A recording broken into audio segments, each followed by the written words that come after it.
you know, we back. Another edition of CT's RPT. And Real Prison Talk with Wes. And I'm constantly asking myself, what more can I do? You know? Like I've said it millions of times, I'm still figuring this thing out. You know, I've only been home since September myself. So I'm still figuring this thing out, but that doesn't stop me from constantly asking myself, what more can I do for my brothers and sisters behind the wall? You know? And because I was there, you know, I know what goes on and I know what it's like. I've been on both sides of the spectrum. I know what it's like to be in there and to have enough money and enough clout and enough respect to live comfortably. And then I know what it's like to be in there and to be doing hard time. I had a little experience on both, you know. So I'm always searching for what I could do to make life just a little bit easier for our brothers and sisters behind the wall, you know. Because there's only so much that we could do. And that's the way the system is designed, you know. It's designed for them to be miserable. But they're human beings. And nobody should be miserable for the rest of their life, or for 30 years, 40 years, 50 years. The time that they be getting is horrendous. So, if anybody got it, because I wish I did. I wish I had enough money to where I could just put money in everybody's account and tell everybody, here, this is my present to you. Nobody will be hungry in prison for the rest of the month, week, year, whatever, day, if I could, you know what I mean? But I'm out here in the streets now, and I'm struggling just like the rest of us, you know? I get up and go to work every day, very hard work. I get up, I go work hard every day just so that I can bring a check home every week, so that I can better my situation, because I'm living in a halfway house, which practically means I'm homeless. I'm living in a halfway house until I can save up enough money. My parole officer told me once I save up enough money and show her that I have a steady employment, I can start looking for my own place. But in the midst of my struggle of what I got going on, I'm still constantly trying to help our brothers and sisters behind the wall, because I know I've said it before, but I'll say it again. What we go through out here that we consider to be hard times is not hard times compared to what they go through in there. And I don't live hard. I don't did hard time in there too. So I know. And my heart goes out to them dudes. And I got a few things that I'm working on, you know. I know a lot of the people I've been having calling in and telling their stories have been dudes. I'm trying to work on getting some of our sisters that's behind the wall calling and get their voices heard. Because even, believe it or not, that helps. When you put somebody in a predicament where you put them in a cage and you send them far away, and then their family stop coming to see them, and the letters slow down and they eventually stop, and then you get on the phone and you calling people and they eventually stop answering the phone. You gotta put money on the phone just to talk to your peoples. And then it gets so real, you get a free 10-second phone call every 14 days or 15 days. And then eventually they even stop answering the free phone calls. That's doing hard time, you know? And it's easy to feel forgotten, you know? And just being able to call me for that 15 minutes and tell your story and know that I'm gonna put this story on YouTube and this story's gonna go all over the world. Anybody can hear what you got to say. Your side of some of these guys never got to tell their side of the story. So just being able to take that 15 minutes. So just being able to take that 15 minutes to get that off your chest means a lot to some of them brothers. And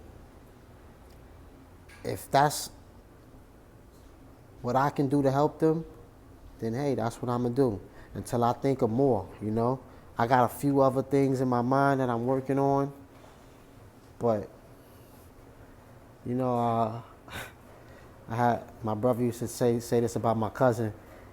My older cousin used to have big thoughts with small pockets, you know.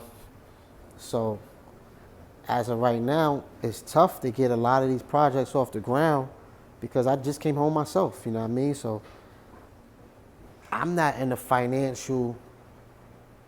the greatest financial situation when I'm still trying to get my life together. But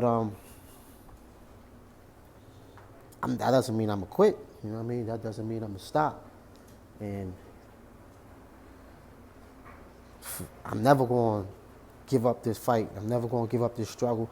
I'm never going to forget about our brothers and sisters. That's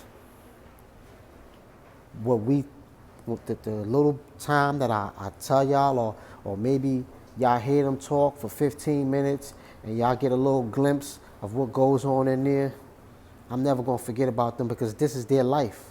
It may be just 15 minutes for you. You might could take a couple moments out of your day to think about it and say, dang, they're going through some real, but this is their 24 hours a day. This is what they wake up to. This is what they go to sleep to.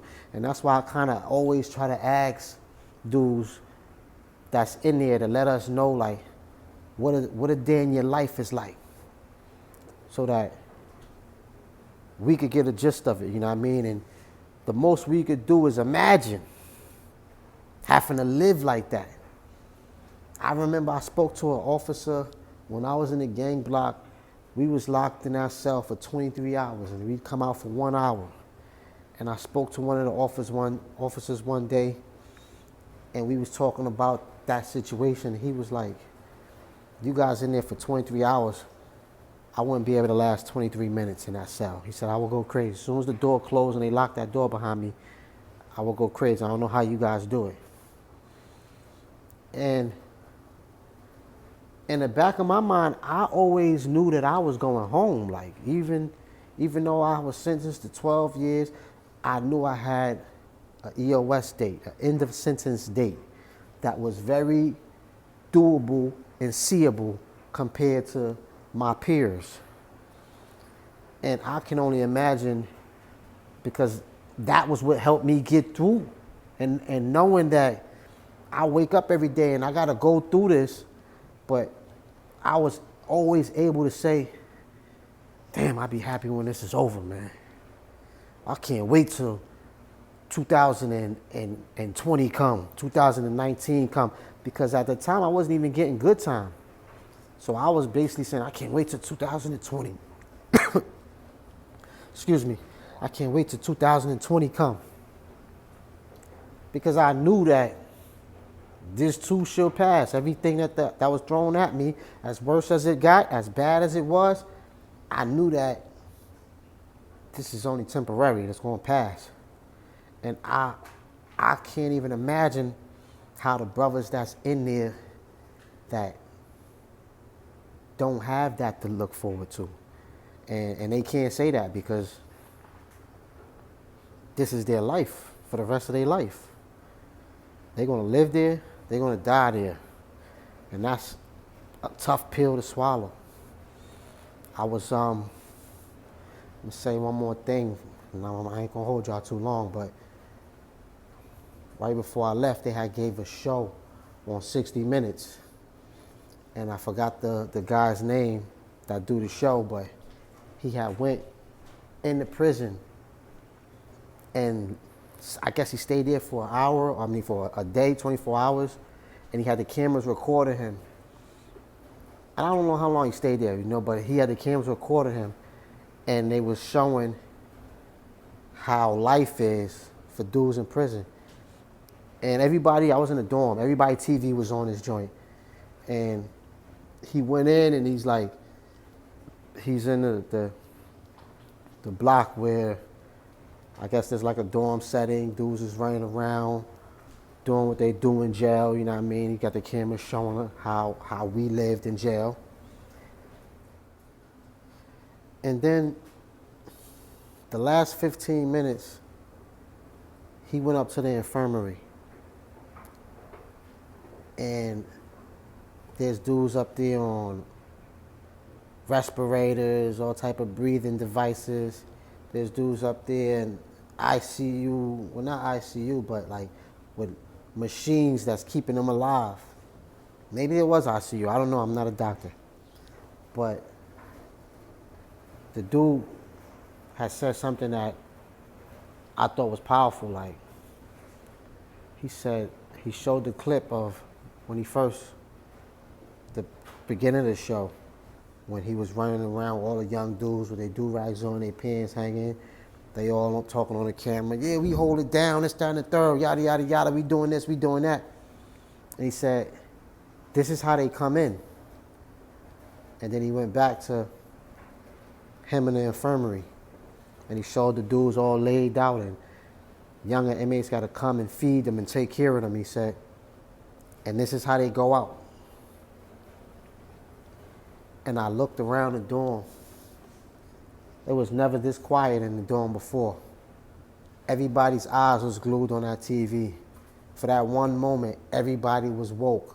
Like, that was real, you know?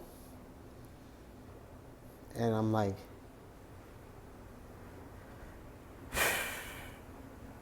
life has to suck for somebody that this is what they have to look forward to. I'm watching the show, but I'm looking around at a lot of dudes that I know he was talking about, the guy was talking about in that show. I'm looking at them, and I'm looking at them watching the show, and I'm like, how could he, and that's another question I asked a lot of the dudes that call that I know got at least 10 years or better. Where do you find the strength from to endure so much when somebody is taking everything from you, stripped you of everything and put you in a cage and told you this is where you'll sit for the next 50 years, 40 years, 35 years? Where do you find the strength from to endure that and still hold your head up high and be a regular dude? Like, be able to come out and kick jokes with me and play ball with me, play cards, and not just because it's tough, you know? So I'm going to continue doing what I do, you know what I mean, until I find everything that I can possibly do, which will probably be never. So I'm going to continue doing what I do until there's no more me. And on that note, I'm out. If you haven't hit that subscribe button by now, hit that little red subscribe button, subscribe to my channel. If you want to follow me, you can follow me on Instagram at wes.smith.129. And until next time, peace.